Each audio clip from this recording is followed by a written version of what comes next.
ಬಿಹಾರ ಚುನಾವಣೆ ಘೋಷಣೆಯಾಗುವ ಮುನ್ನವೇ ಬಿಜೆಪಿ ಪಾಲಿಗೆ ಮಿತ್ರ ಪಕ್ಷಗಳೇ ಬಿಸಿ ತುಪ್ಪವಾಗುತ್ತಿವೆ.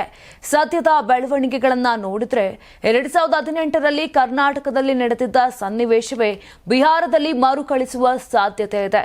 ಇದಕ್ಕೆ ಕಾರಣ ಕೇಂದ್ರ ಸಚಿವ ಚಿರಾಗ್ ಪಾಸ್ವಾನ್ ರಾಷ್ಟ್ರೀಯ ಮಾಧ್ಯಮವೊಂದಕ್ಕೆ ನೀಡಿದ ಸಂದರ್ಶನದಲ್ಲಿ ಬಿಹಾರ ಚುನಾವಣೆ ಕುರಿತ ಹಲವು ವಿಚಾರಗಳ ಬಗ್ಗೆ ಮಾತನಾಡಿದ್ದಾರೆ. ಜೊತೆಗೆ ಬಿಹಾರ ಸಿಎಂ ಆಗುವ ಆಕಾಂಕ್ಷೆಯನ್ನು ವ್ಯಕ್ತಪಡಿಸಿದ್ದಾರೆ.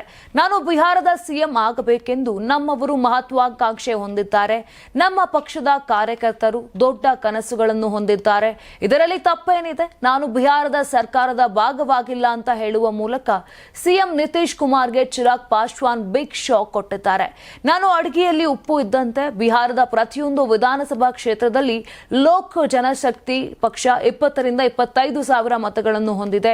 ಹೀಗಾಗಿ ನಮ್ಮ ಪಕ್ಷವನ್ನು ಯಾವ ಕ್ಷೇತ್ರದಲ್ಲಿಯೂ ನಿರ್ಲಕ್ಷ್ಯ ಮಾಡುವಂತಿಲ್ಲ.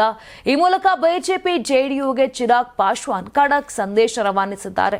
ಇನ್ನು 2018ರಲ್ಲಿ ಕರ್ನಾಟಕದಲ್ಲಿ ಬಿಜೆಪಿ ಪಕ್ಷ 104 ಕ್ಷೇತ್ರಗಳಲ್ಲಿ ಗೆದ್ದಿತ್ತು. ಕಾಂಗ್ರೆಸ್ ಪಕ್ಷ 80 ಸ್ಥಾನ ಗೆದ್ದಿತ್ತು.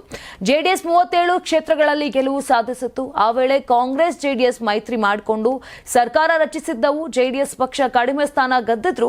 ಎಚ್.ಡಿ. ಕುಮಾರಸ್ವಾಮಿ ಸಿಎಂ ಆಗಿದ್ರು. ಇದೇ ರೀತಿ ಬಿಹಾರದಲ್ಲಿ ಅತಂತ್ರ ಫಲಿತಾಂಶ ಬಂದ್ರೆ ಚಿರಾಗ್ ಪಾಸ್ವಾನ್ ಸಿಎಂ ಆಗುವ ಸಾಧ್ಯತೆಗಳಿವೆ. ಹೀಗಾಗಿ ಬಿಹಾರದ ಎಚ್.ಡಿ. ಕುಮಾರಸ್ವಾಮಿ ಆಗಬಹುದು ಎಂದೇ ವಿಶ್ಲೇಷಿಸಲಾಗ್ತಿದೆ. ನಿಮ್ ಮಗು ಅಳ್ತಿದ್ಯಾ? ಹಾಗಾದ್ರೆ ನಿಮ್ ಮಗುವಿಗೆ ಜೀನಿ ಸರಿ ಇಟ್ಕೊಡಿ.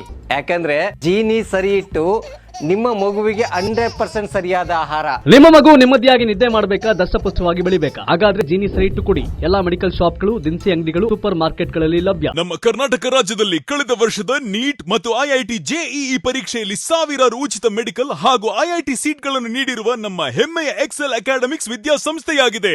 1 ವರ್ಷದ ಲಾಂಗ್ ಟರ್ಮ್ ನೀಟ್, ಸಿಇಟಿ ಮತ್ತು ಐಐಟಿ ಜೆಇಇ ದಾಖಲಾತಿ ಪ್ರಾರಂಭವಾಗಿದೆ. ಮೆಡಿಕಲ್ ಅಂದರೆ ಎಕ್ಸೆಲ್, ಎಕ್ಸೆಲ್ ಅಂದ್ರೆ ಮೆಡಿಕಲ್.